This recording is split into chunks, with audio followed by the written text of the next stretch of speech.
If you love getting up close and personal, running straight into the enemy, and watching their health bar disappear while you're standing right in their face, then this video is for you. Today we're ranking the Melee DPS builds in Conquest of Azeroth. And I'm not just going to ask which build can theoretically hit the biggest number, because honestly, that's only one part of the story. I'm also looking at consistency, how difficult the build is to play, how well it handles different situations, how useful it is in dungeons, and most importantly, whether it's actually fun to play. Because there's a huge difference between a build that can do insane damage when everything goes perfectly, and a build that performs really well every single time you play it. So we're going from the builds I'd personally avoid, all the way up to the melee specs I'd recommend if you want to dominate in-game content. Let's get started. Red Square D tier. Let's start with the bottom. And keep in mind, being in D tier doesn't automatically mean a build is unplayable. Conquest of Azeroth has a huge number of different specs, so even a weaker melee build can still be enjoyable if you really like the playstyle. But if we're talking purely about efficiency, some options are clearly harder to recommend. Reaper is the obvious example from the available rankings. The melee version has been described as struggling in PvP, with its strengths showing much more clearly in PvP. And that's an important distinction. A build can be extremely entertaining, have crazy mobility, and be amazing in PvP, but that doesn't automatically make it a great PvE DPS choice. So if your only goal is maximizing dungeon or raid performance, I'd look at other options first. Yellow Square C tier. Moving into C tier, this is where things start getting more interesting. These are builds that can absolutely work, but they usually have some kind of weakness that keeps them from competing with the stronger choices. Starcaller Melee is one example where the available material places the melee version around B overall, while also noting that information was limited.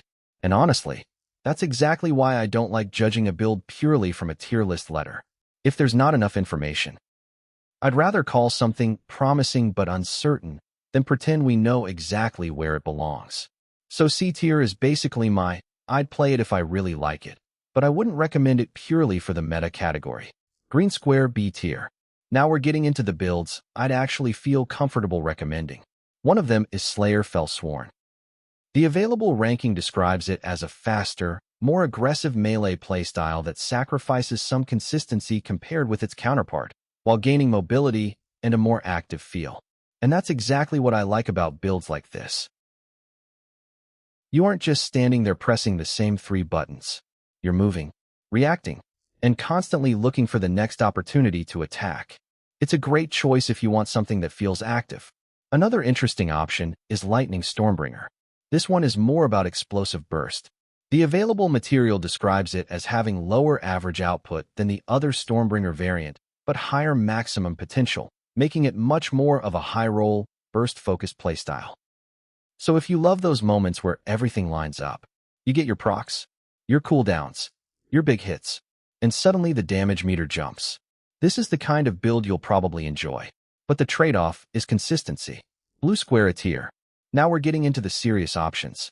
And this is where I think Templar starts becoming extremely interesting. The Zealot Templar is described as having strong sustained damage, a smooth rotation, and being relatively easy to pick up. And honestly, that combination is incredibly valuable. You don't always need the most complicated build in the game. Sometimes you want something that you can log into, pick up, and immediately start performing well with. That's why I'd put this type of build firmly in a tier. Then you've got Crusader Templar. This one has a little more variance. The available description points toward a lower average profile, but a much higher maximum potential, with more reliance on critical strikes and procs. So I'd separate the two like this. If you want consistency, go Zealot. If you enjoy chasing huge damage spikes, Crusader becomes much more interesting. And then we have Rot Venomancer. This is a completely different style. Instead of simply smashing targets with direct attacks, you're building up poisons and damage over time effects. The available material specifically highlights its sustained damage and ability to perform well during movement-heavy encounters. And that makes it very attractive for players who don't want their entire performance to depend on standing still and executing one perfect burst window. Purple Square S tier. Now, the big question. Which melee builds actually deserve S tier? One of the strongest candidates from the available material is Primalist Melee.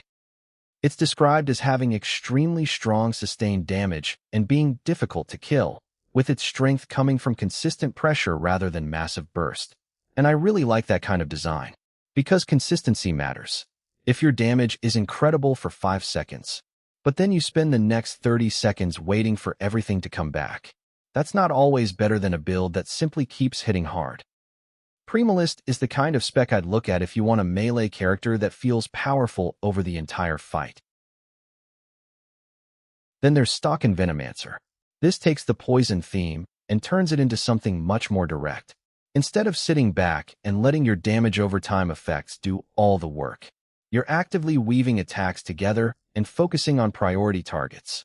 The available material specifically describes it as a more strike-focused version with strong single-target burst potential.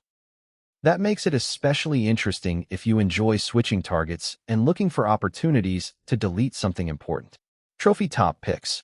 So if I had to narrow everything down, my top recommendations would depend on what kind of player you are. If you want easy and consistent, I'd look at Zealot Templar. If you want high sustained pressure, Primalist is extremely interesting. If you want poison-based melee gameplay, look toward Venomancer. And if you want burst and high-risk gameplay, the more explosive options like Crusader Templar or Lightning Stormbringer become much more appealing. And that's really the biggest point I want to make with this tier list.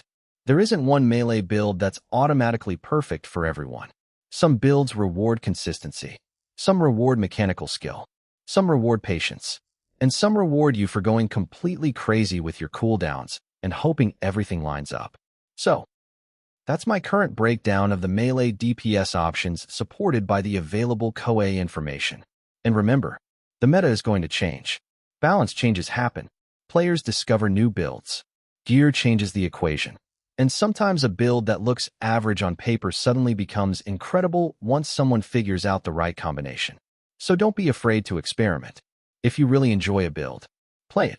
Because at the end of the day, the best build isn't always the one sitting at the top of a tier list. It's the one you're actually having fun playing and can consistently perform well with. If you enjoyed the video, make sure to like and subscribe for more Conquest of Azeroth guides and tier lists. And let me know in the comments, which Melee DPS are you playing right now? And more importantly, which Melee build do you think I'm ranking too high or too low? I'll see you in the next one.